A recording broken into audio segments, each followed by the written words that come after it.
It's 1911 day again, imagine that.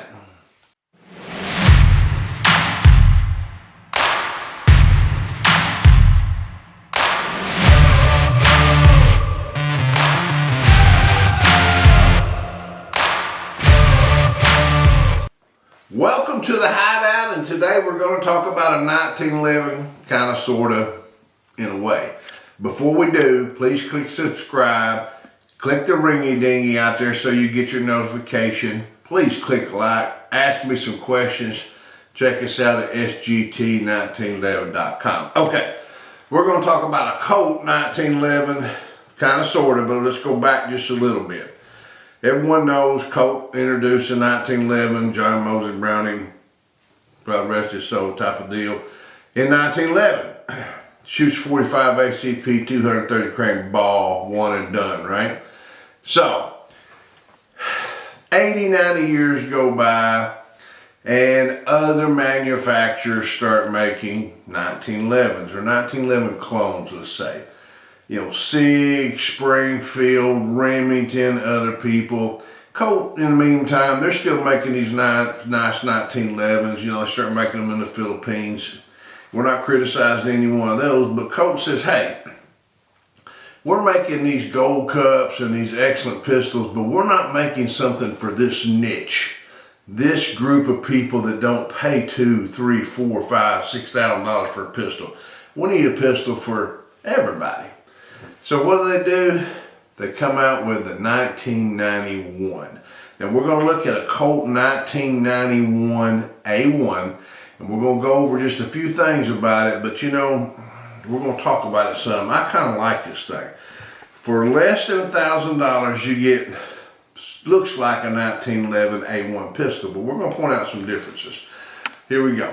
The original 1911s look very similar to this. We're going to point out some differences. The original 1991A1s were just Parkerized. Colt upped their game. Later models like this will come out with some blue sides on it, made it look a lot nicer. It's a nice looking handgun, but we're going to point out a few things here that makes it a little bit different. It's not just a 1911. It's not just a 1911A1. They went kind of back to their roots, and we're going to point out a few things. A few things they did different, a few things they left the same. The original 1911, not A1, the original 1911 has a flat mainspring housing. That's what this has. The 1911 A1 had a curved out mainspring housing. The 1911 had a smaller beaver tail. The 1911A1 has a larger beaver tail. So here we have a combination of 1911A1, 1911. The trigger on this thing, I think this trigger in particular is ugly as hell, but we got a long trigger, just solid. 1911, not 1911A1. A 1911A1 had a shorter trigger. This is a 1911 trigger with a longer trigger. Something else we can look at. Right here, this little cut right here in the side, you can see it's beveled. That is a 1911A1 feature, not a 1911 feature. So we got some things that we've done different. Opened up the ejection port. Open it up, cut it lower, made it bigger. That's more of a modern 1911 feature. More of a modern. Let's look at the sights. White dot. That's more of a modern 1911 that you would get today. Okay, so this is a today's handgun with some features of a 1911, a 1911, a 1911A1, and a modern 1911. So this is kind of a triple breed thing. It's a hodgepodge in a way, but they've done their job and done some good marketing on it because it's a nice looking handgun. They went back to some blue. It's got some nice roll marks on it, on the side of the slide. See if you can see them there. They've done a good job. On this side, it says Colt government model. Right here. you see it. Across the top is dulled for the glare. The hammer on this thing is rough as hell. I mean, you know, some of you girly girls probably need freaking gloves to shoot this thing, because this thing's gonna get you right here. It has got a good grip on it. The serrations on it are aggressive, really aggressive. But we got this big beaver tail, so we're not gonna get a bite.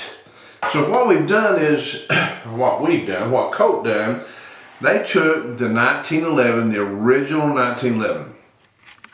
They took the 1911a1. They made the slight changes as far as, you know, sights, dulled out the top of it, blued it on the side, and now they've come up with their 1991a1, basically a 1911 handgun with features from old, current, and some of the future things that we're seeing on them right now. Good looking handgun, a good steel gun. The trigger on it, I don't even have a trigger guard pull thing out here. We're not going to worry about it. You know, this is under $1,000. You're getting this gun for less than a damn Wesson. You're getting it less than a Springfield. You're getting it less than a SIG, considerably less than others. But you're getting a nice gun. The one thing that I don't particularly like Series 80s pistols. Excuse me. This is a Series 80s pistol, so you're probably never going to get the, in my opinion, just my opinion, you're probably never going to get the trigger on it that you could get on like a Series 70 pistol, because it does have that internal safety firing pin block that a Series 80s have. Now, you know, there's ways to work around that too, but you're not going to get quite the trigger that you have. Now, most people, it's going to be well enough. It's going to be well enough. You could take this handgun here for less than $1,000, maybe a $900 handgun, get you some polish, sit around with a soft drink or a cold drink or adult beverage or whatever you wanted to do, and polish these triggers and polish these internals, change the pistol grips out, and you'd have a Walt Longmire badass Colt 1911 pistol that you'd be extremely proud of. This one right here you should be extremely proud of. It's Colt. It's forged metal. It's milled down. It's not, you know, plastic. This is a nice freaking handgun that they built just specifically to address the people who were buying the Springfields for a little bit more money and the damn Wessons, and they had to have something between this and that and get around all these freaking polymer shit, and this is what they come up with. It's not been fired. I am going to put a little oil on it, and we're going to go outside and shoot it together. I hope it runs fine. It's brand new. It's not the $2,000 Colt, so it's not as finely polished, so we could have a problem, but it'll be merely break-in problems, and I suspect that'd be all. You know, if I were going to do something else with it, probably all I would do is change out this trigger, because I just don't like the visual appearance of it. Leave the sights like they are, do a nice trigger job on it, put it in a freaking holster and go, what? Outside and make it go. Bang, bang, bang. Okay, we're at the range with the Colt 1991a1. It came with one magazine. You know, this is Colt's version of a economical, good 1911. I'm gonna run some of my Wilson combats through it and see what happens.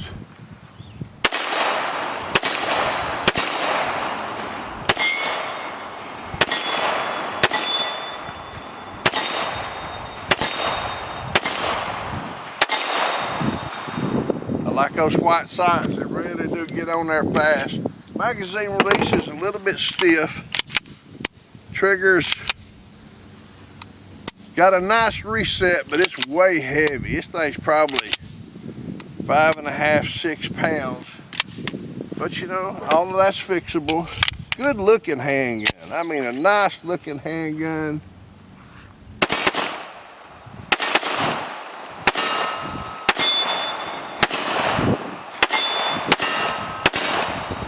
Runs absolutely flawlessly. We're talking about this handgun under $1,000.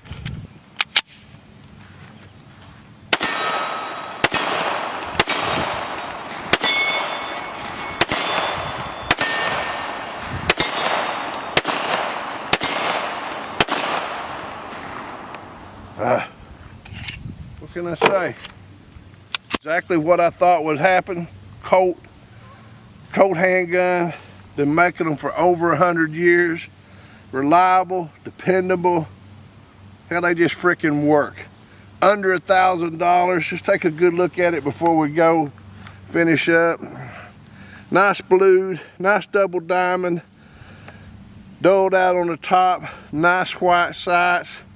Man, this right here has the makings of a very, very nice handgun if you're willing to spend just a little bit of time and a little bit of polishing on it. What I think about one, damn, get yourself one. Until we get to shoot again, shoot safe and shoot straight.